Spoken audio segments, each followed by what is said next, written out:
So hello students, कैसे हो आप सब लोग। उम्मीद करता हूँ बहुत अच्छे होंगे। मेरा नाम है नीरज और मैं आप सबका एक बार फिर से स्वागत करता हूँ आपकी अपनी नीरज कोचिंग क्लासेस में। तो बच्चों, आज हम पढ़ने वाले हैं वैद्युत द्विध्रुव किसे कहते हैं और वैद्युत द्विध्रुव आघूर्ण किसे कहते हैं। बिना किसी देरी के चलिए शुरू करते हैं। तो सबसे पहले इसकी परिभाषा देखते हैं। यदि समान परिमाण के दो विजातीय आवेश अल्प दूरी पर स्थित हों तो इस निकाय को विद्युत द्विध्रुव कहते हैं। ठीक है, यदि समान परिमाण के दो विजातीय आवेश अल्प दूरी पर स्थित हों तो इस निकाय को, इस संरचना को विद्युत द्विध्रुव कहते हैं। बच्चों, इसमें दो चार चीजें हैं देखने लायक, समझने लायक। जैसे क्या बोल रहा है, दो आवेश होने चाहिए। सबसे पहले दो आवेश ले लेते हैं, एक आवेश ये हो गया, एक आवेश ये हो गया। ठीक है, और क्या बोल रहा है, समान परिमाण के होने चाहिए। ठीक है, मतलब क्या होना चाहिए, इनका परिमाण समान होना चाहिए। अगर ये 5 कूलाम है तो ये भी 5 कूलाम होना चाहिए तो है। और क्या बोलना चाह रहा है कि विजातीय होने चाहिए। विजातीय मतलब अलग अलग जाति के होने चाहिए, विपरीत होने चाहिए। मतलब अगर ये माइनस है तो ये प्लस होना चाहिए। समझ में आया बच्चों। यदि समान परिमाण के दो विजातीय आवेश अल्प दूरी पर स्थित हों तो इस संरचना को विद्युत द्विध्रुव कहते हैं। देखो, इस चित्र में भी वही समझाया गया है। क्या बोल रहा है, समान परिमाण के दो विजातीय आवेश, समान परिमाण है, विजातीय है, -q + q, विजातीय आवेश एक दूसरे से अल्प दूरी पर, मतलब बहुत पास में स्थित हों तो ये जो संरचना बनी है इसी को विद्युत द्विध्रुव कहते हैं। बहुत ही आसान डेफिनेशन है, एक चित्र से समझ में आ जाएगी। 2-3 चीजें दिमाग में बैठा लीजिए कि आवेश 2 होने चाहिए और उन दोनों का परिमाण समान होना चाहिए और उन दोनों की प्रकृति विजातीय होनी चाहिए। मतलब एक -q नहीं होना चाहिए, ये +q है तो +q नहीं होना चाहिए, माइनस है +q होना चाहिए। ठीक है, और एक दूसरे के बहुत पास में स्थित होने चाहिए। तो जो संरचना बनी उसको वैद्युत द्विध्रुव कहते हैं। बच्चों, आगे देखते हैं वैद्युत द्विध्रुव आघूर्ण क्या होता है। जो बहुत सिंपल है, ध्यान से देखते रहना, सारी चीजें क्लियर हो जाएंगी। वैद्युत द्विध्रुव के एक आवेश के परिमाण और उनके बीच की दूरी। ठीक है, वैद्युत द्विध्रुव आपने पढ़ा है।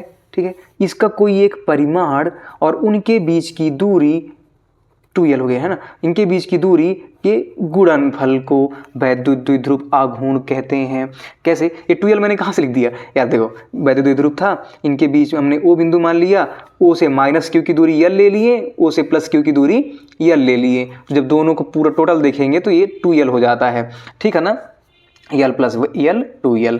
तो वैद्युत द्विध्रुव क्या बोल रहा है, वैद्युत द्विध्रुव के एक आवेश के परिमाण और उनके बीच की दूरी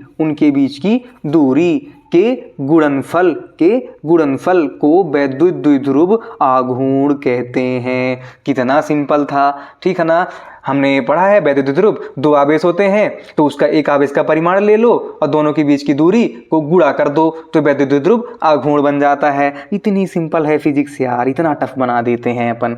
ठीक है, समझ में आ गया आपको। इसको P से व्यक्त करते हैं। किससे व्यक्त करते हैं बच्चों, इसको P से डिनोट करते हैं। तो सूत्र क्या बन जाएगा, P = Q × 2l। कैसे हो गया, वैद्युत द्विध्रुव में दो आवेश थे तो उनमें से एक आवेश ले लिया, उनके बीच की दूरी 2l थी तो 2l ले लिया, दोनों को गुणा कर दिया तो वैद्युत द्विध्रुव Q × 2l हो गया।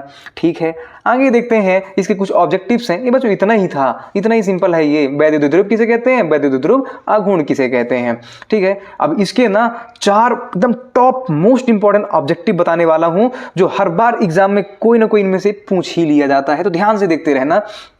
देखो, वैद्युत द्विध्रुव आघूर्ण का SI मात्रक क्या होता है। SI मात्रक क्या होगा, Q का SI मात्रक क्या है, कूलाम।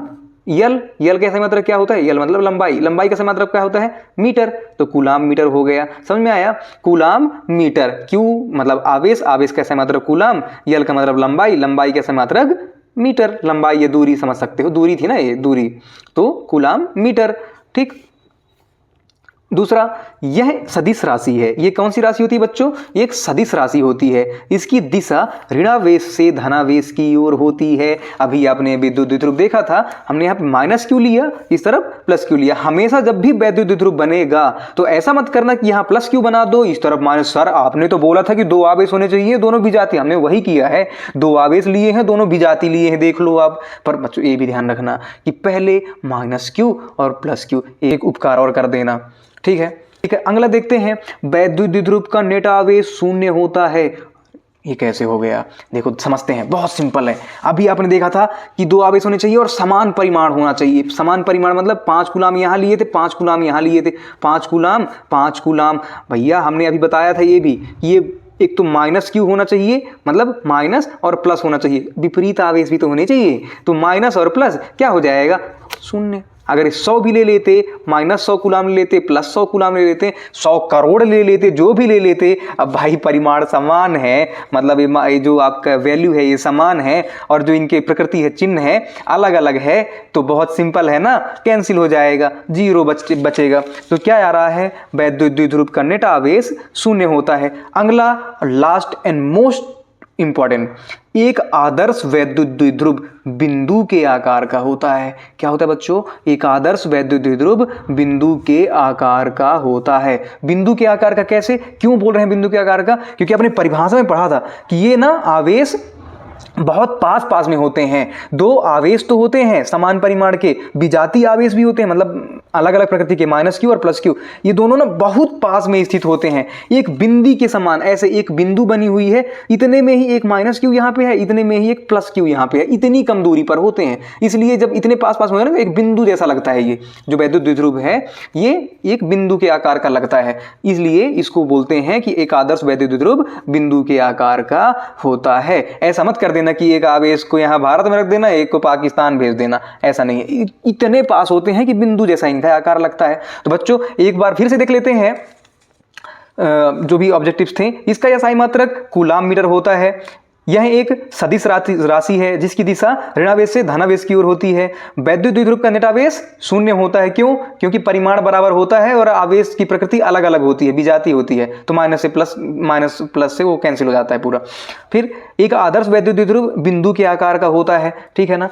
इस वीडियो में यहीं तक था बच्चों। अगर वीडियो आपको समझ में आई हो, आपको एक कॉन्सेप्ट समझ में आया हो, वैद्युत द्विध्रुव किसको कहते हैं और वैद्युत द्विध्रुव आघूर्ण किसको कहते हैं, तो प्लीज वीडियो को लाइक कर देना और अपने सभी दोस्तों के साथ शेयर कर दो जिनको इसकी सख्त जरूरत है, ठीक है। और चैनल को सब्सक्राइब भी कर दो यार, कितनी बार बोला, सब्सक्राइब कर दो भाई। आपको ऐसे ही इंपॉर्टेंट क्वेश्चन पर वीडियोस मिलती जाएंगी, ऐसे ही मजेदार अंदाज में। थैंक यू सो मच, मिलते हैं अगली वीडियो में।